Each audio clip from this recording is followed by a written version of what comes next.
Hi, everybody. I'm Paul Listic, and welcome to Curtain Call Chicago. Now, the show you were about to see was filmed for airing on WGN Plus as Behind the Curtain, and it aired there. But we wanted to be able to share it beyond that time right here on Curtain Call Chicago. So enjoy this program.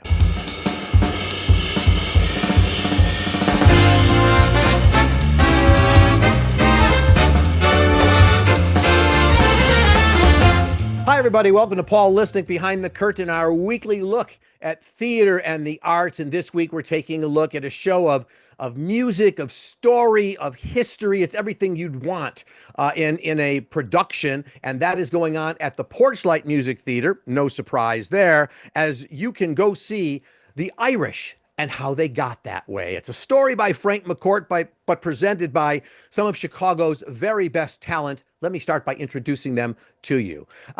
There's no star of the show. This is pure ensemble. Your characters even suggest that. So I'll just do it in random order. And we'll start with Leah Morrow, because I'm looking at you, Leah.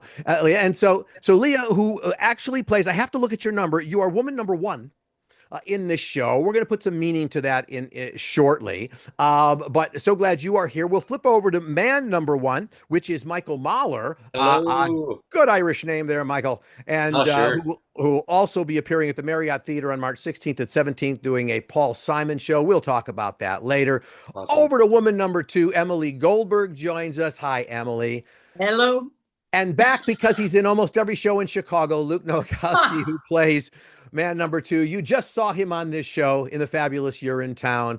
You were great in that, Luke. You just really were. Thank you so much. I appreciate that. And you've seen him as both an actor, but also as a director. David Girolmo shows us, I think, Titanic was the last thing we were together on, David.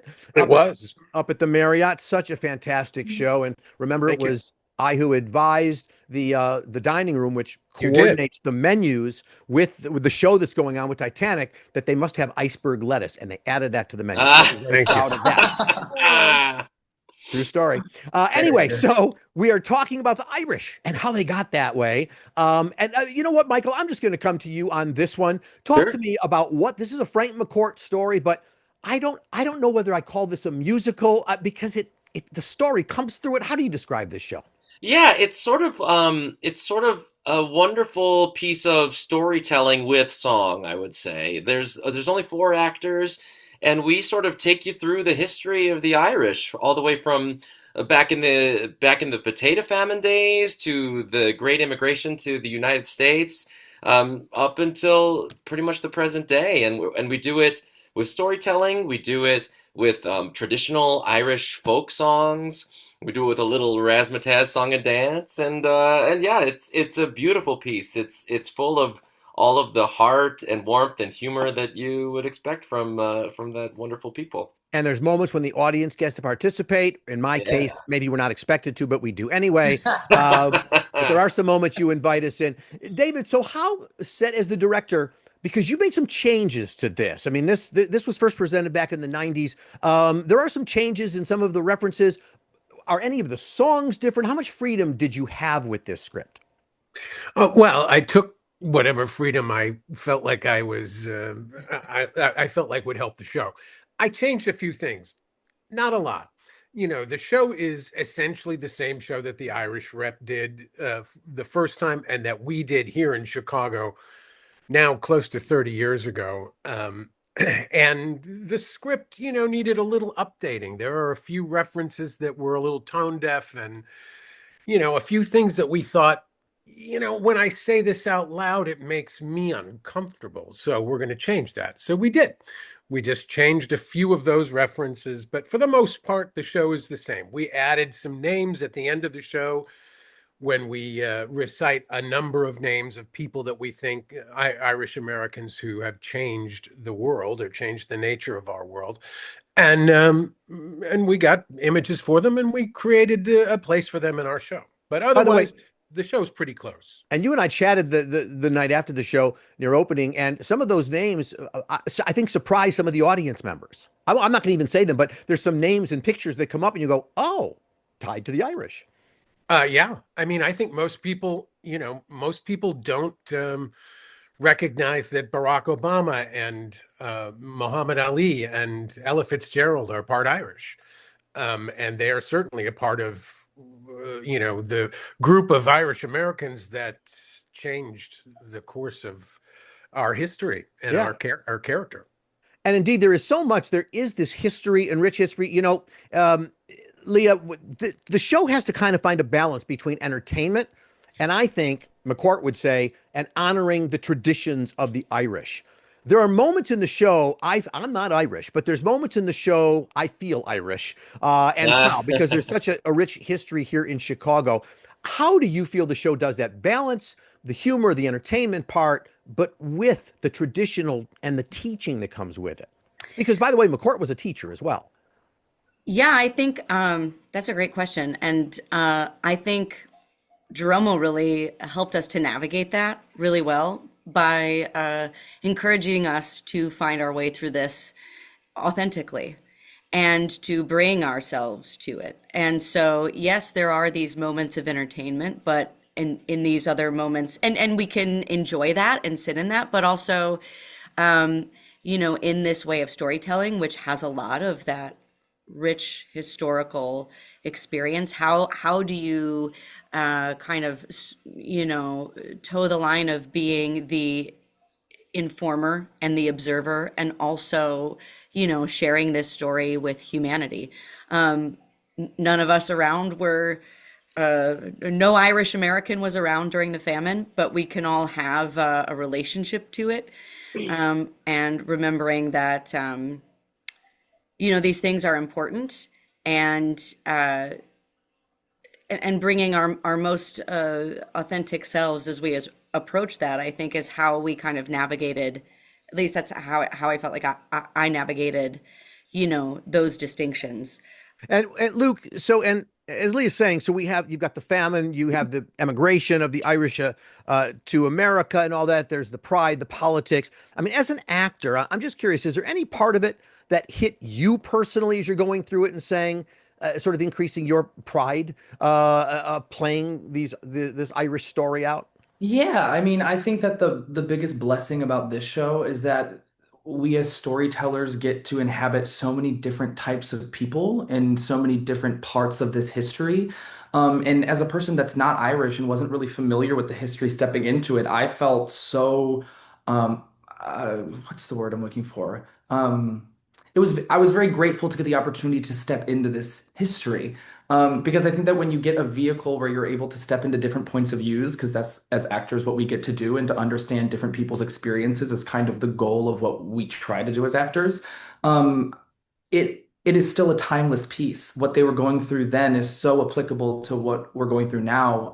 And I think that the best thing that David said as we were stepping into the show was that it's a story of immigration. And if that's not so profound back then, it still is profound now. So being able to be just a small part of that vehicle has been really astounding on getting to know who I am as a performer and who I am as an actor more, especially with this group of people, because we're also getting a chemistry of how to tell and present this story in a way that's palatable, but also not running away from difficult things like the famine and immigration and the digging of the Erie Canal and understanding what these individuals really had to go through. I think putting yourself in their point of view has really opened my eyes more about the total experience of what immigration looks like. Yeah, and you had to get your head out of the clouds. You better tell me that. Emily, sorry, reference to previous show. No, Emily, I Emily, I wanted to ask you something fair that I think you should be able to answer. What is a hibernophile? hang on. Let me guess. Not the keyboard. Not the keyboard. Hibernophile, no cheating, no cheating. Bird. I would be a hibernophile. Okay, so here's the question. Bird? What? Bird. Like a bird? No. Oh.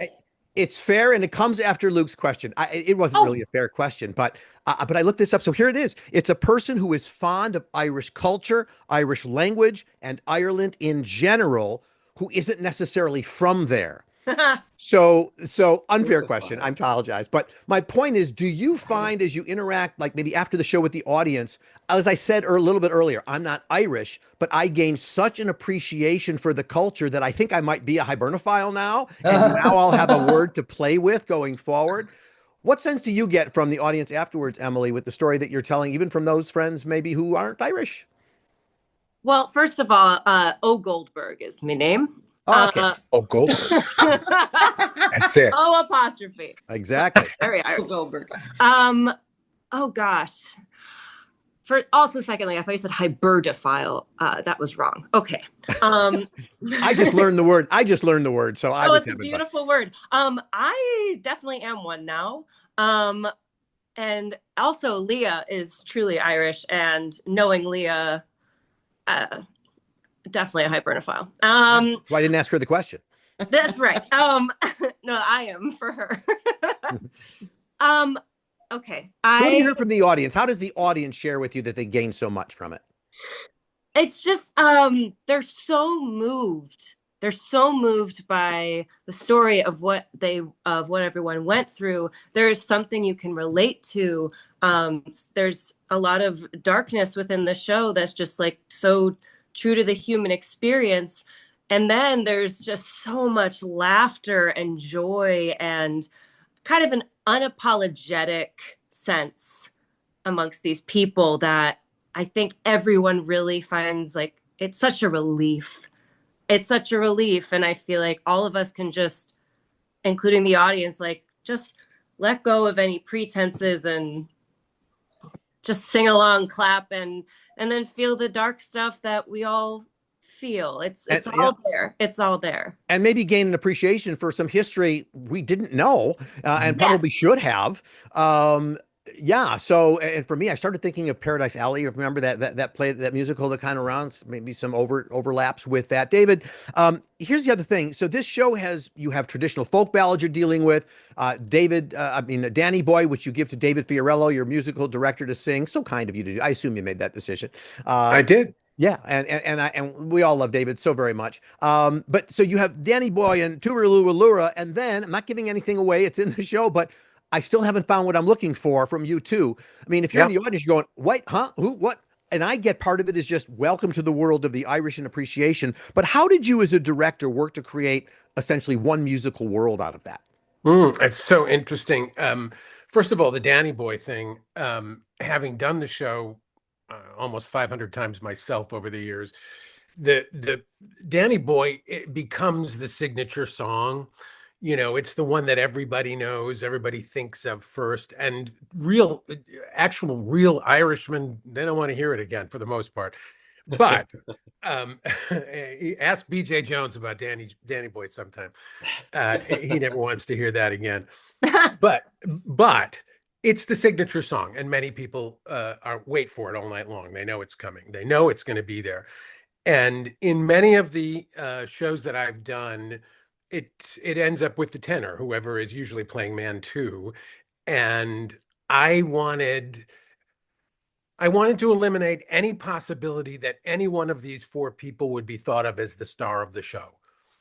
So to do that, you take the signature song away from all of them and you give it to the musical director. Now, I talked to David about it when he came on board, and I said, look, this is what I want to do. Do you want to do it? And he said, oh, I think, the tenor ought to sing it. And I said, no, you have to do it. Even if you don't want to sing it, if you want to do it as an instrumental with the violinist, you have to do it. I want this to be a moment away from the four. And he said, well, what if we do me singing part of it and them singing part of it? And I said, no, I want you to sing the whole thing.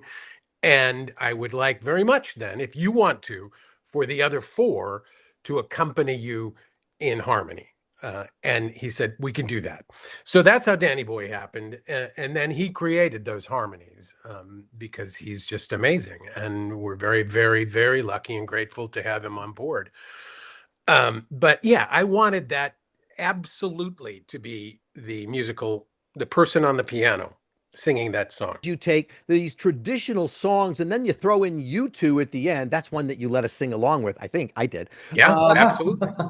But talk a little bit about how you work to create this sort of seamless piece and the importance of having those most traditional with something that people might not have realized would have, oh yeah, that's an Irish group. Yeah, isn't it funny how so many of those songs are in your ear somewhere?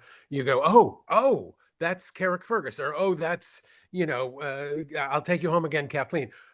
These songs are part of the Irish experience, the Irish American experience now, but certainly part of the Irish experience. And they were put together not by me, but by the people who originally created this show at the Irish Rep. And I used to fight about that last song, about the U2 song.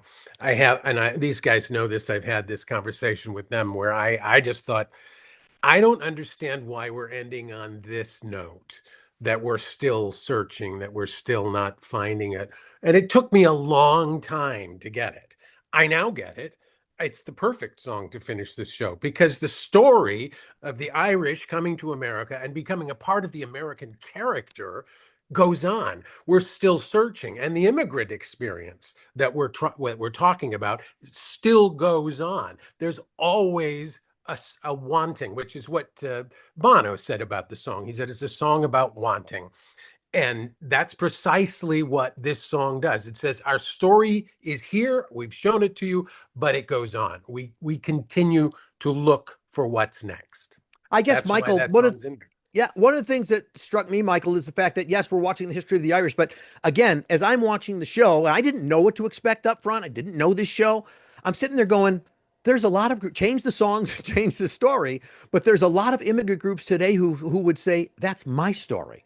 Absolutely. I mean, that's the beauty of doing theater, I think, is you can present the most specific story, the most specific set of circumstances, and if you do your job right and the audience comes with an open mind, then, they're going to read whatever their truth is in it, and the universal truth of the moment will speak through that specific experience.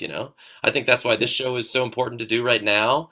I think that's why shows like Fiddler on the Roof are still being done, is because even if you didn't grow up in a shtetl, you know what tradition is, and it matters to every group of people differently. And that's why I think we're so privileged to get to do this piece and to get to be theater artists. Well, I grew up in a small townhouse. That was kind of a shtetl to me, but that's There you go. There you go. See, a universal experience. at that time. And when my parents wouldn't buy me a piano, it was like a pogrom. Oh, man.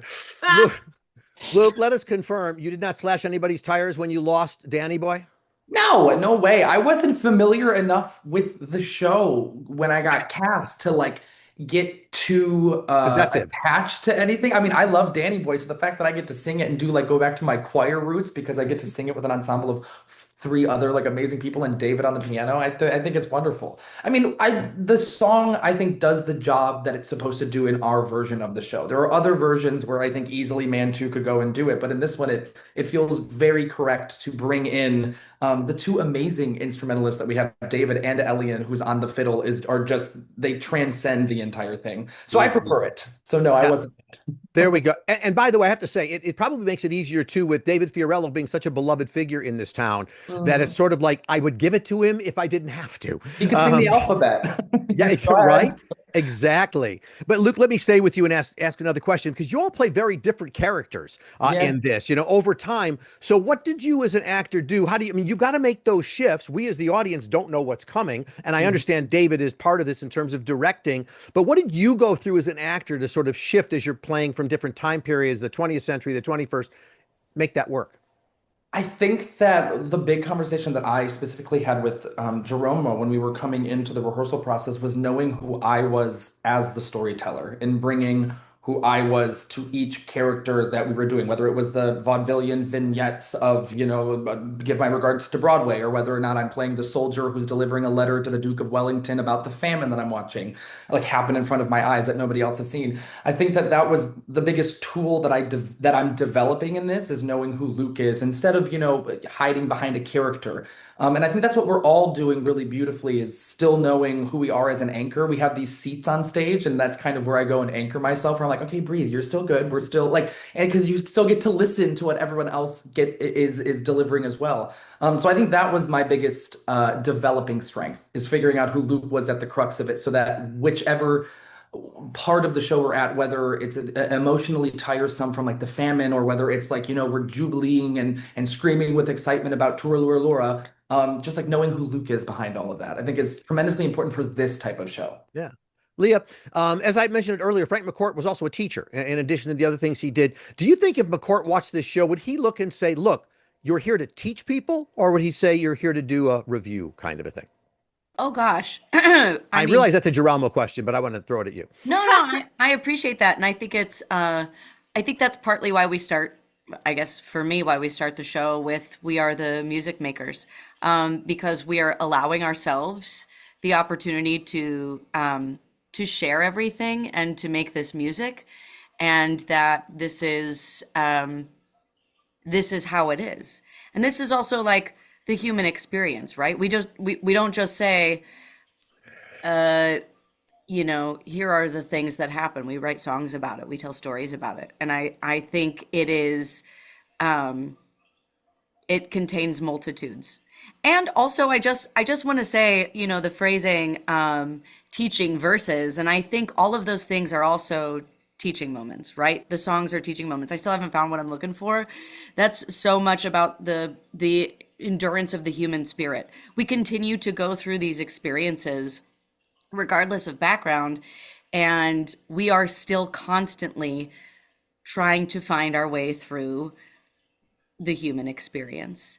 And I think what's so incredible when we take that break in the last song, right before the very last moment, and remind everybody we are the music makers, we are the dreamers of dreams. So I think it encompasses a lot more than just teaching or. And also, I just want to say the Hibernophiles. We talk very briefly about the ancient order of Hibernians. Yes. And I think that many people would fancy themselves Hibernophiles on March 17th. But when you come to see how much more, like, oh my gosh, the snakes died of biting the Irish people, I think is so hilarious. When we talk about St. Patrick, only briefly there. But like, I do have Irish heritage, and I am, listen, my folks are coming tomorrow. My dad is going to be in the audience tomorrow, and tomorrow night. I'm so excited. Yay. I truly think that he's going to think it's the best thing I've ever done. That's going to be, is that a good, by the way, is this extra stress for you, or is this a good thing? Oh, no, it's not extra stress for me. I like, remembering all the words is stress enough. Yeah. And the great thing about it is that we have mentioned this very briefly, and I'm sorry to take up so much time, but Girolmo really did nurture such a wonderful ensemble and allow us to really connect with each other as human beings and artists. And so even if we, have even though we are human beings and sometimes the moment gets away from us in a professional setting, we have each other to rely on and to get back on track. So, Well, and since dad is Irish? my dad's side. Okay, so ask him. When I saw the show, I sent Luke a note referring to a prop that he uses, which was a hanky. So ask your dad about Luke's hanky, and then have him explain the answer to Luke. That's just a thing for Luke. Oh, my dad has used a hanky my entire life. See, Luke, that's all I was talking about. And what, by the way, what did all of you receive on our very first? David got us this beautiful hanky. Irish linen handkerchief. Oh, wow. Beautiful. It's a beautiful green. Yeah. Was that the one? Is that the one you use, Luke? No. I have a bandana. My Okay, hanky's not for stage use. That's my personal hanky now. Okay, all right, I got you. And I'm David. That's it. You could have given like hosts one of those as well. For people Listen, were we in the same room? I might actually do that. Wow. Let me know the next time you're in a room. I will show up. Here I am, my living room. And I want to ask Emily another question, but coming off of Leah's answers, David, I have to kind of go to you because if Frank McCourt, he passed away not all that long ago, I guess, just the last few years. But if you could speak to him, if he was coming to see the show, so he would come to you first as he was walking in. I'm sort of curious, what would you tell him? Would you say, Frank, here's what I want you to look for in our production of your work? That's so weird. I talked to Frank plenty. When we first did the show. So you have that history. I did. He came and talked to us and spent plenty of time with us. We had dinners with him and rehearsals with him and asked him questions about different parts of the show that we had curiosities about. He was a very curious guy. and he would have loved it. I promise you. I have no doubt in my mind he would have loved it. He would have said, "Hey, where's this?" And I would have said, "You can't say that anymore, Frank." Oh. And he would have gone, "Oh, you're probably right. Yeah, you're probably right," and walked away from it. But no, he would have. I don't have to ask. I know he would have loved this. I mean, look at these four people. Look at Emily Goldberg and Luke Nowakowski and Michael Mahler and Leah Pollock. I mean, these people are so different, and yet they have this thing in common that they can do the hardest thing in the world as actors: be yourself. Take yourself out on stage, open yourself to whatever this story is, and let it flow through you. These four people are utterly unique that way. I'm in love with each and every one of them, and we're so lucky that you guys, sitting in the house, are so lucky to have a story told to you by Michael Mahler while he's playing the guitar, by Emily Goldberg, so simply, so authentic all the time. I could go on and on about each one of these people. But that's the key to this story. And it's exactly what Frank would have liked. He would have said, well, this is different than what I've seen before. And I say, yeah, that's because of these four, not because of me. These Yeah. four people are remarkable and amazing. And we're beyond lucky that we got our first choices. I could so end the show there, but I'm not quite done. So No, you got to ask Emily another question. Exactly. And so I wish you would have held that great answer off, and I should have gone to Emily first. But Emily, let me just ask you, because, and I'm going to go back to the characterization thing. Luke talked a little bit about what it's like to, kind of shift these characters and all that. But for you, I want to sort of say it's one thing when you're in a show, since somebody mentioned Fiddler on the Roof, and we all know that's the show that I need to be cast in one day. But so if it's one thing if you were to play Golda and Fiddler on the Roof or Tidal, or whatever it might be, there is the character to be. But here, the characters don't get to go as in depth, right? Because you're sort of there to tell a piece of a story, do the music, and move on to another character. Is that more of a challenge for you as an actor, or less of a challenge because of the constant shifting that you do? Does that make sense? It does. More of a challenge for me. There's kind of a bit of whiplash there. I'm usually the downer at the end of something really funny. And that, Girolmo said, "I'm so sorry, Emily, that is your job." Everyone's very happy after the wake and clapping. And I say, and then the wars came. Sorry. But the famine did still do this after we got so much help, blah, blah, blah. So it actually is pretty tough, especially not playing a character. I feel so vulnerable. I feel naked. I feel naked and afraid. Great show. I just feel It's a good name for a TV show. Yeah, right. It's mine. I came up with that. No, it is, the shifts are difficult, but they're also such a gift because I feel so freaking lucky to explore every part of the history and every character within that. It is so fun to go from one thing to another, and very difficult to go from one thing to another, and with no mask at all. Yeah, I mean, I think this show has challenges that an audience might not get up front. The challenges that are really presented. I mean, unfortunately, and listen, Chicago has sophisticated audiences, so I'm with that concept. But I think it's important that people understand that when they come to the show, anybody who walks out and just go, "Oh, it's a musical review," I mean, it's like you're kind of missing the point. And I think that the audiences here get it, and I think that's due to David's. You'll call him Girolmo. I kind of call him David, but I don't know. But David's We fine. had too many Davids. Too many Davids. That is true, but so for our David with us today, and by the way, send my love to David Fiorello if you would. And so anyway, it's just the way this put together just sends such a strong message. It's very porch-like in terms of sending that message across.